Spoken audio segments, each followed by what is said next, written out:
चाय पिलाना होगा, ठंडा का दिन है, लेकिन सवाल जरूर पूछिएगा। जो आपके काम में आएगा उनके बारे में रिसर्च कीजिएगा कि उनको हम कहां सवालों में घेरेंगे। भगाना नहीं है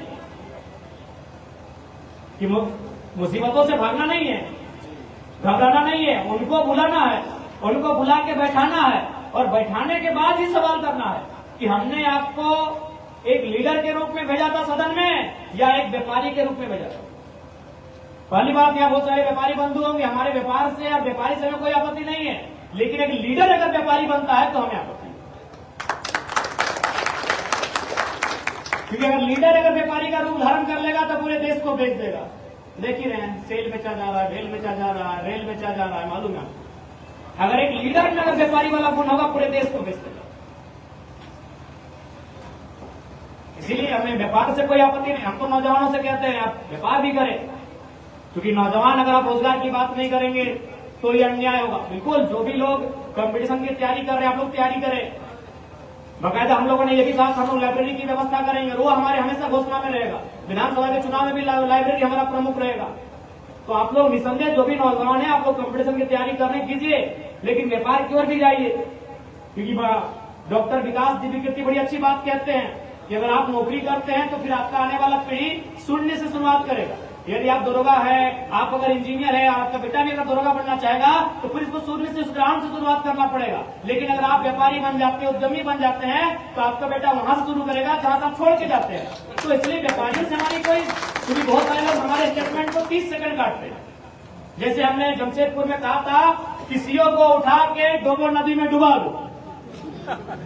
हम आज भी कह रहे हैं, लेकिन किस सीओ को कहा हमने? वहां जो डोबो का सीओ है उसको डिबाने के लिए कहा। क्यों कहा? ना वो बेईमान आदमी 20,000 रुपया मोटेशन का मांग रहा था। हमने क्या बुरा कहा? हम आज भी कहेंगे। तो वे लोग क्या करते हैं, 30 सेकंड को चला देते हैं। व्यापारी लोग भी बोले कि नहीं आप तो खाली किसानों की बात करते हैं। बोला व्यापार तो हमने कब आरोप लगाया भाई? हमने ये कहा कि एक लीडर व्यापारी ना, एक लीडर अगर व्यापारी की तरह सोचेगा, एक लीडर अगर व्यापारी की तरह बनेगा तो व्यापार का ही काम करो, हमें कोई आपत्ति नहीं है। एक लीडर को लीडर बनना चाहिए। इसलिए बहुत सारे लोग क्या करते हैं, हमारे 30 सेकंड की क्लिप को चला देते हैं और वे लोग भी बड़ा आश्चर्य लगता है। लोकसभा के चुनाव में भी वही हुआ, सांसद के साथ हमारी फोटो है तो लोग चिपका दी दीवार पे। चौधरी जी के साथ हमारा फोटो कैसे नहीं रहेगा भाई? हम लोग लीडर तो आज है ना, कल हम लोग प्लेयर थे, खेलते थे, वे लोग चीफ गेस्ट बन के मिलते थे। डुल्लू महतो से फोटो होगा, मथुरा प्रसाद महतो से फोटो होगा, अमर बावरी से होगा, जयप्रकाश भाई पटेल से होगा, रणविजय सिंह से फोटो होगा, हमारा बाबूलाल मरांडी से फोटो होगा। खेल के मैदान में मिलना है भाई। हम लोग वो राजनीति के चैंपियन थे, हम लोग खेल के मैदान इनके चैंपियन थे। ट्रॉफी लेने के लिए जाते थे तो फोटो तो आएगा ही। तो उन फोटो को लोगों ने वायरल किया। बड़ा गजब का हम लोग का माइंड भी है, हमारे लोग भी गजब की आज चीजों को समझ नहीं पाए। तो विधानसभा के चुनाव में उससे कई ज्यादा गुना षड्यंत्र होंगे, इसलिए आप अपनी मेंटली को प्रिपेयर रखिएगा। और विशेषकर जो युवा मोर्चा हमारे इस गांव में होंगे, जहां नेगेटिविटी हमारे किसी भी प्रत्याशी को लेकर अगर कोई भ्रम फैलाया जाएगा, आप वहां तुरंत पॉजिटिव दीजिएगा। जैसे उदाहरण के लिए पीरटाड़ के कुछ गाँव में क्या था, खासकर आदिवासी परिवार, चूंकि आदिवासी वोट भी हमें आने लगा था, तो उन्होंने क्या किया, चंद्रप्रकाश चौधरी और मेरी जो फोटो है आदिवासी के दीवार में जाकर चिपका दिया। तो अगर हमारे कार्यकर्ता हुए एक्टिव होते हैं तो वो भी एक काम करते हैं, हेमंत सोरेन और मोदी की फोटो को चिपका देते वहां। क्या भाई, हेमंत सोरेन जी और मोदी जी बैठे एक साथ, उसी फोटो को चिपका देते। लंबोदर महतो और मथुरा महतो एक साथ बैठे थे, उसको चिपका देते। और हमको तो ये सुनने में आया है कि निरसा में जो हमारे खिलाफ चुनाव लड़ रहे थे, यानी आजसू और जेएमएम, उनके दो बड़े नेता निरसा में मिले थे और इनमें डील हुआ था कि कुछ भी हो जाए जरा महतो नहीं जीतना चाहिए। फिर दोनों का मकसद यही है कि तुम्हारे बाद तुम्हारा बेटा, मेरे बाद मेरा बेटा, लेकिन ये आएगा नौतन नेता बना दे। यही निरसा में डील हुआ था। क्योंकि अभी हमारे पास एग्जैक्ट डाटा नहीं और मीडिया लोग हमारी बात को कैप्चर कर रहे हैं, इसीलिए हम कहना नहीं चाहेंगे, बात को खोलकर उनका नाम नहीं लेंगे, क्योंकि ऑथेंटिक प्रमाण नहीं मिला।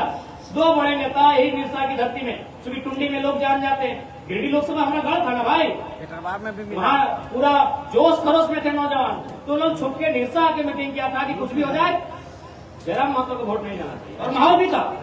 कई ऐसे गाँव में जहाँ आजू वाले गए, अगर उनको बोला कि नहीं वोट आपका नहीं, तो उन्होंने क्या कहा कि ठीक है हमको नहीं देते कोई बात नहीं, जेएमएम को देना। जेएमएम वालों ने कहा अगर आप हमको वोट नहीं देते कोई बात नहीं, आजसू को देना। क्यों ना, मकसद वही है, मकसद उनका वही है, मकसद उनका वही है अपने परिवार की प्रॉपर्टी को बढ़ाना, मकसद उनका वही है। और आज एक नया सा लड़का उनके बीच में घुसा है और तमाम मुद्दों के साथ जनता को परिचय करवा रहा है। देखिए, कभी भी अगर हम एक विधायक बन के आते ना तो इनको खतरा नहीं होता, अरे चलो अपने 81 में कहीं लड़ रहे हैं, हमको क्या। लेकिन ये पूरे राज्य को आप नेतृत्व करने आए हैं ना, इनको तकलीफ है उस बात की, इनको उस बात की तकलीफ है कि ये लोगों को अपने साथ जोड़ता है, लोगों को हमारी जो जिसको हम लोग ढक के रखे हैं उनको उजागर करता है और बड़े शानदार शब्दों में समझा देता है। जैसे हम गए रामगढ़ तो वहां सवाल किए कि क्लासिक कोल किसका है, सांसद महोदय थोड़ा बताइए, तो पता चला था भैया के सब तो विधायक तो है, घर लोग विधायक, सांसद तो है, विधायक तो है, आज ठेको तो ही बोले, बाकी हमने जाल बज बोले 5 साल में वोट लेंगे। तो इसलिए 2024 का जो चुनाव होगा ये बड़ा महत्वपूर्ण चुनाव होगा, ये बड़ा निर्णायक चुनाव होगा। ये चुनाव जीत केवल जीत नहीं होगी, ये विस्थापितों को एक नया साहस देगा। वे विस्थापित जो माइथन डैम से, पंचायत डैम से, एफसीआई सिमरी से विस्थापित हुए हैं, उनको ताकत मिलेगा। हमारी जीत से उन नौजवानों को हौसला मिलेगा जो अपने जीवन का बहुमूल्य 10 साल हजारीबाग के किसी लॉज में, रांची के, धनबाद के, बोकारो के, दुमका के किसी लॉज में 10 साल बिता देते हैं। किसी के माथे का बाल आधा सफेद हो जाता है, किसी का आधा उड़ जाता है, तो किसी के आंख में चश्मा चढ़ जाता है। हमारी जीत उनकी जीत होगी। इसलिए आज हमें संघर्ष करने की आवश्यकता है। आज हमारा संघर्ष ही हमारे इस चुनाव की गाथा को लिखने का काम करेगा। और हम लोग आशा करते हैं और पूरे विश्वास के साथ हम लोग कह सकते हैं कि हम लोग जितना मेहनत करेंगे उतने सीट हमारे पक्ष में और हमारे परिणाम के लिए होंगे। इसलिए आप सभी आज इस सभागार से जब जाएं तो अपने आप से ये प्रण लेकर जाएं कि आप अपना 100% विधानसभा के चुनाव तक जेबी कैसेस और उनके तमाम जो प्रत्याशी बन के आएंगे, उस तमाम संगठन के जो पदाधिकारी होंगे उनके साथ साथ कदम से कदम ताल मिलाकर चलेंगे। और विधानसभा चुनाव जब तक संपन्न नहीं हो जाए तब तक आपकी ऊर्जा, आपका लय और आपका विश्वास बरकरार रहे।